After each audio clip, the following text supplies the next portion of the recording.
Zion Live Fellowship in collaboration with PY Studios presents Voice from Zion with Brother PY. The fact that you have the Holy Ghost dwelling in your life is an evidence that you are not a sinner. One of the first things to realize about Satan is that he is a liar. There is a big difference between demons and fallen angels. They are not the same.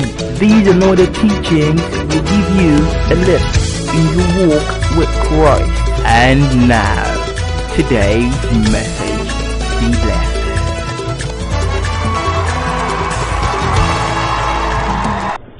So it's also necessary that as Christians we also know something about the devil, because Paul said in the book of 2 Corinthians chapter 2 verse 11 that lest Satan should take advantage of us, but we are not ignorant of his devices.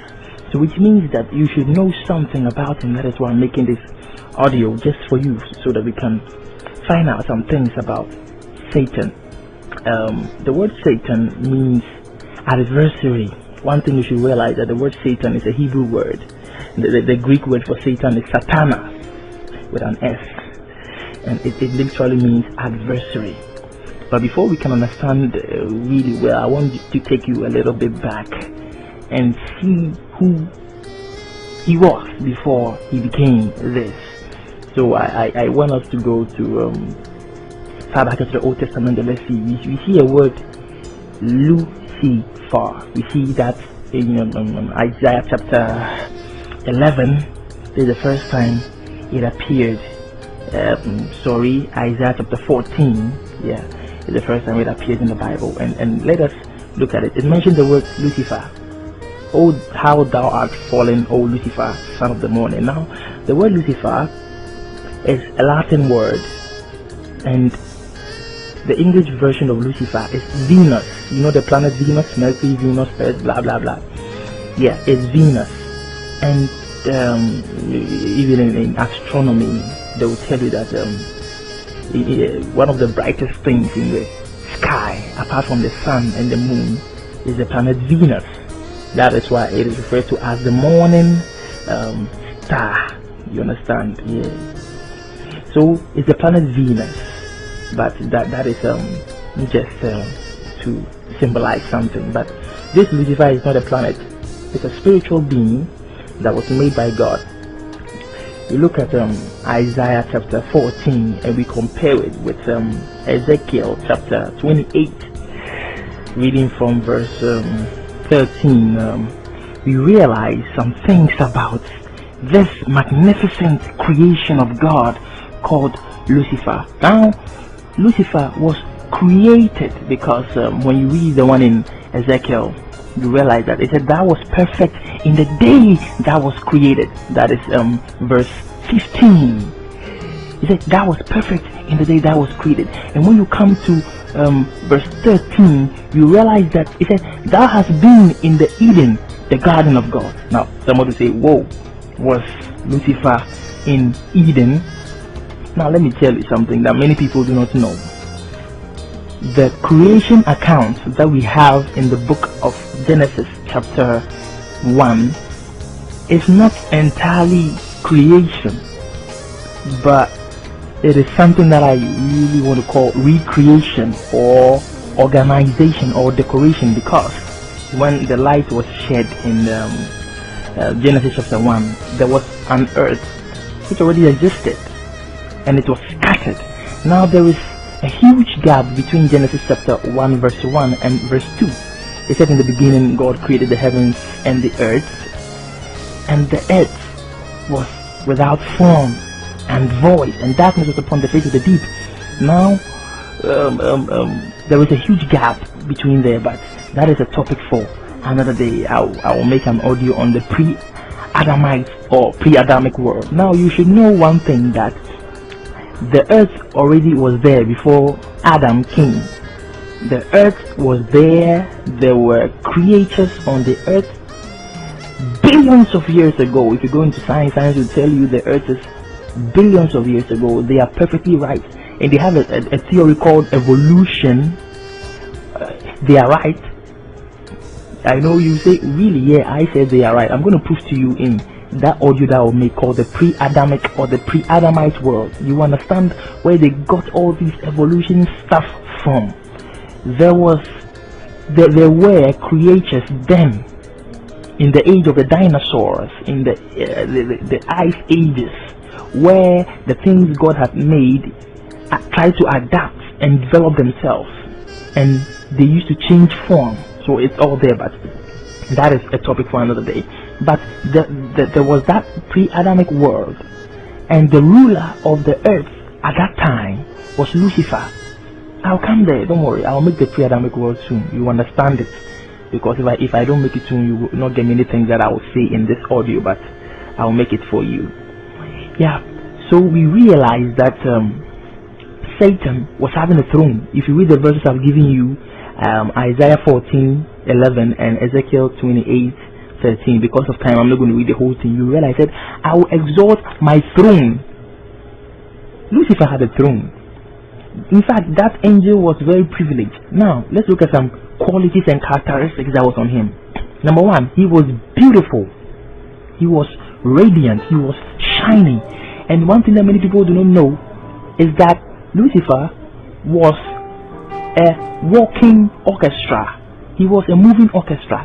Now if you look in Isaiah 14 verse 11, you will see something talking about the voice of Lucifer. And if you look in Ezekiel 28:13, you will see it talking about the pipes of Lucifer.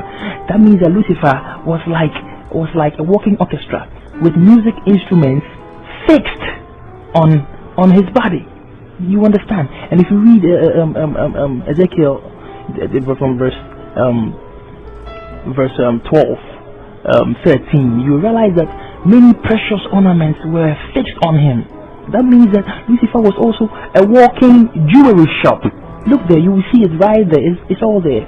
You see carnelian, topaz, jasper, chrysolite, beryl, onyx, sapphire, and all those emeralds were on him. So he was different from all the other angels, and he was the usherer of praises and worship to God, right from heaven and in the earth. So when praises is coming to God from the earth, he's the one who ushers it. From heaven, he ushers it. And you see sometimes in church when a worship leader is leading a song and many people bow down, it might seem like people are bowing down to the worship leader, but in actual fact they are bowing down to God. But you see, when Lucifer stands on the mount of congregation and all the angels are bowing before God, and he's standing there ushering, and he looks from the view and the height where he is, he said, man, oh boy, this is good. I gotta have a taste of this. And Lucifer was so close to God. If you look in the one in Ezekiel, you see he was termed as a cherubim that covered. He was the anointed cherub. What it means is that Lucifer had a particular role of being able to cover the throne of God. So he was so close to God. And there was a principle about being close to a spirit being.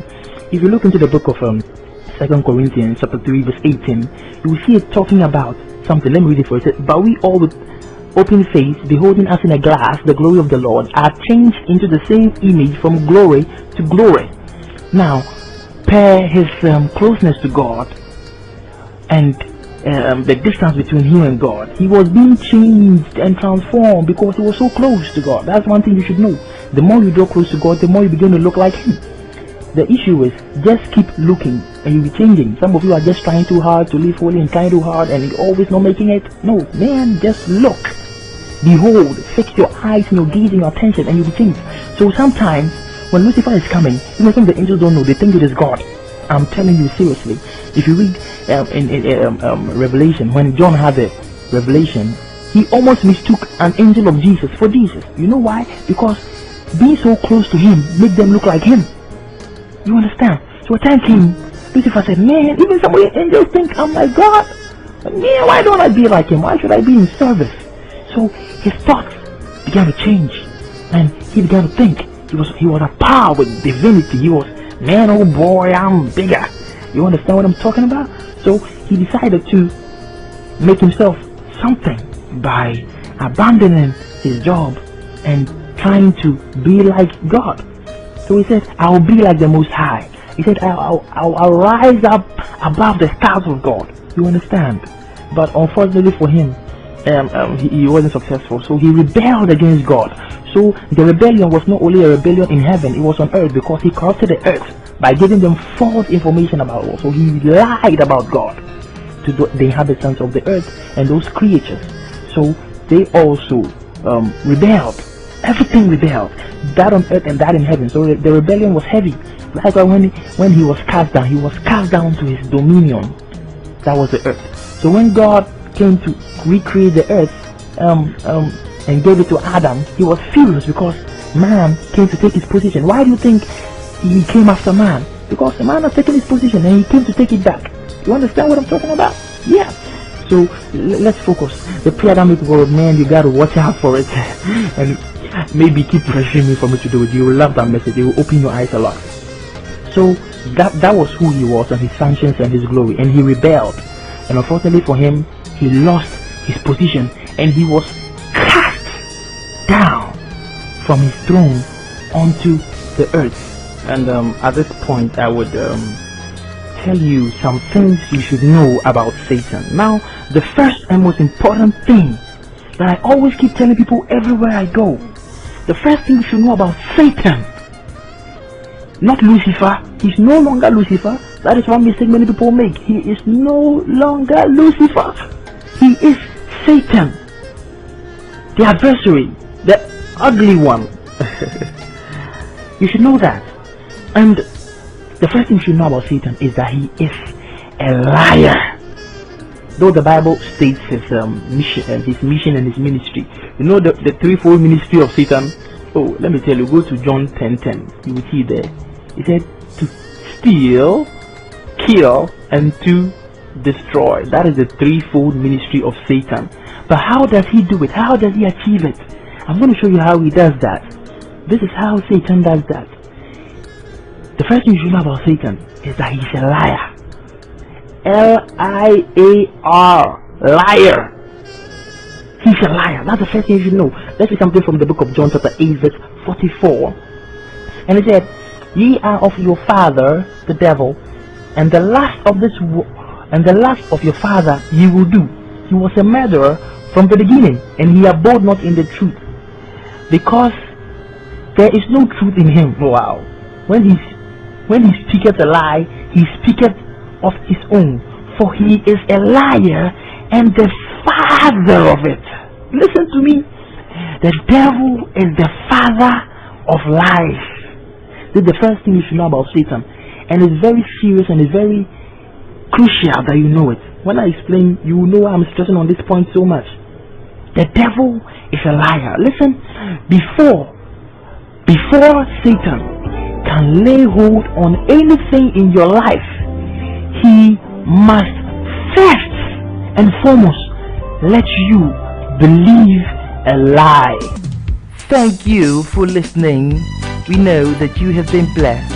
For prayer, counseling, teaching, or information about us, please call 0543 652814 or 050 586 0436. You might as well check our blog on www.zionlifeincorporated.blogspot.com. Incorporated is spelled INC.